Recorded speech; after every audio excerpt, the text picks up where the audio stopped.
Welcome to the Week in Truth number 30, Paula Peters.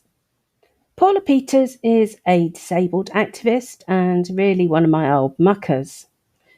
Now, I know Paula from my involvement in DPAC, which is Disabled People Against Cuts. And unfortunately, I've discovered something recently that suggests to me that Paula is a plant. As we know, activism in the UK is heavily infiltrated by agents of the state, and I think Paula may be one. There have been clues in the past, which to me is her close involvement with people in the Labour Party. And for a while, that seemed to me that she was just pleased to be given some attention by these people. But I've found in the past, I'll give you an example. I was quite interested in the idea of the yellow vest movement that started happening back in 2019 in France primarily. And in France, it's not really a right-wing group. And I tried to get Paula interested in allying disabled people against cuts with yellow vests. But unfortunately, the whole thing fell apart because they wouldn't get involved. They didn't want to because it was perceived as being right wing.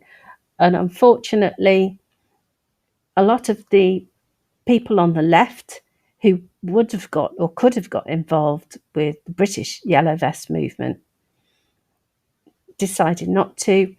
And so it was what you call a self-fulfilling prophecy. Because not many left-wing people got involved, it then became a right-wing Brexit movement. And so, I had to stop being involved with it too. But it needn't have been that way. If we'd got involved, it would have been both left and right-wing, as it should have been. But anyway, let's take a closer look at Paula's background. This is her LinkedIn page. So it says, Paula Peters, campaigner, author on issues close to my heart, NHS welfare and service user involvement. Her education was at Ramsden School for Girls, Orpington, 1982 to 1989. A-levels in government and politics, history and psychology. So our friend Paula is certainly no dummy. What it doesn't say on here is what she did after she left school. There's very, very little details here on what Paula did after she left school, only really on her campaigning.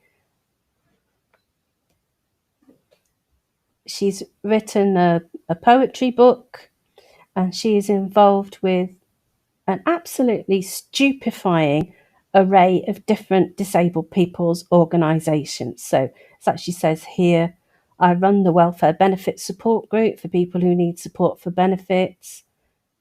She's involved with various service user groups, Community Options Involvement Network. She sits on the Mental Health Partnership Board for Bromley. I am the service user rep for Social Inclusion Bromley, peer development support, and blah, blah, blah, various things. I'm also a campaign and member of Disabled People Against Cuts.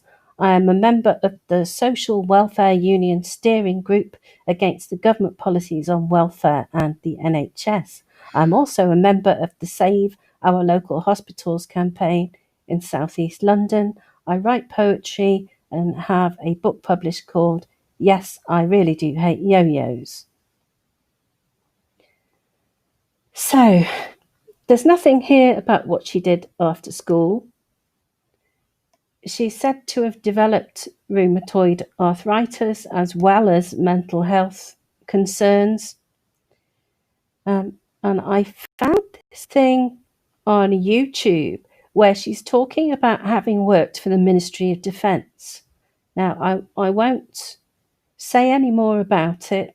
I'll play you some of it, but I can't do that until I've finished speaking because, unfortunately, my screen recorder tends to go a bit nuts when I do that. So I'll try and do it in a different way in a minute, and you can listen to it at the end. But it's her talking about working for the Ministry of Defence.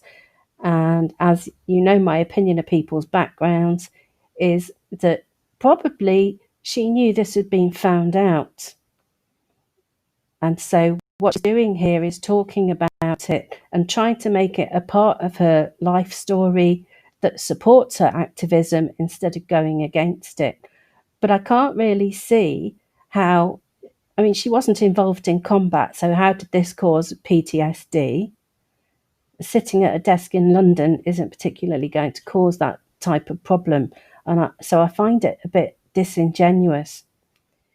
The other thing that I find strange about Paula is that even though she claims to have a lot of illnesses that affect her energy levels and her mobility, she is always there. You see these photos of her. If you are trying to find a disabled person to be in your news article, she's always there. She's always there, nobody else. And this is something that people in various disabled rights organisations have said, is that they can't get a word in edgewise because the person who's always being interviewed is Paula. She's in all the photographs. I always thought perhaps, disabled people don't have much in their lives. I know that because I am one. So the things that are yours, you guard them very jealously, and perhaps you don't want to share them with other people. But I'm afraid, I think it's probably a bit more than that, and she's shutting other people out because she needs to be in charge of it. That's not a very nice thing to say, but I'm afraid I really think it must be the case. The other thing is, you have to wonder how somebody who has this many problems gets the energy to do all this stuff. I mean, I don't have it myself. I don't. I make these videos, but my ability to go out to actual protests is severely limited by my health. I don't make videos on a daily basis either because I'm too tired to. So I hate to be that person who is doubting another person's disabilities. But you just have to say it. Now, I'm going to turn off my microphone now because that tends to cause the feedback problems with the screen recorder and that. So I shall turn the mic off and bid you adieu, people, and play you this clip. Well, hello everybody, I'm Paula Peters. It's not something I often talk about, and it's only 3 weeks ago that I actually mentioned to someone that I used to work for the Ministry of Defence. How did I join them? Well, I just got through about cancer and was told I could look for a job. But due to having cancer, and after applying for thousands of jobs, no one wanted me. To them, due to having cancer, I was an untouchable. My mum saw the advert for the MOD and said they're looking for staff, give it a go. I went through what is called a 3-interview panel selection process and was vetted for a security clearance. This means the government check out your background to see if there is anything about you that meant you could be blackmailed. So in August 1990, I joined the MOD. I remember what was said to me on my first day of the job. 6 months here, I was told, you will be unshockable. You'll get used to it. I joined the day Saddam Hussein invaded Kuwait. It was only later I was able to write a piece of poetry about my experiences about my time in the department, which I called The Reality of War. It was the only way I could describe it. When I had my breakdown at my desk several years later, I was stripped of my security clearance and thrown out of a job. Even to this day, if you have a history of a mental health impairment, the civil service do not want to know. You are a liability, a risk, and therefore discriminated against. What I was left with after my time in the MOD was post-traumatic stress disorder, rapid cycling bipolar, parasomnia, and night terror disorder.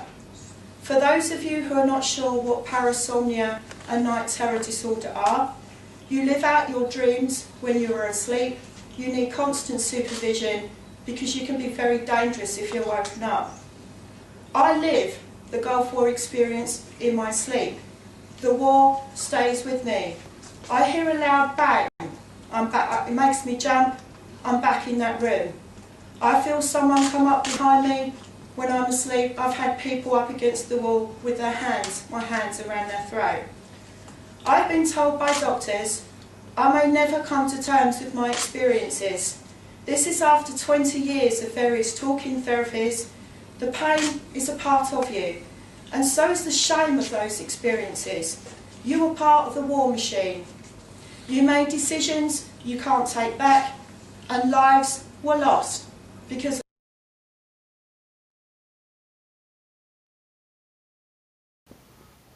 So basically, I don't know if this sounds convincing to you.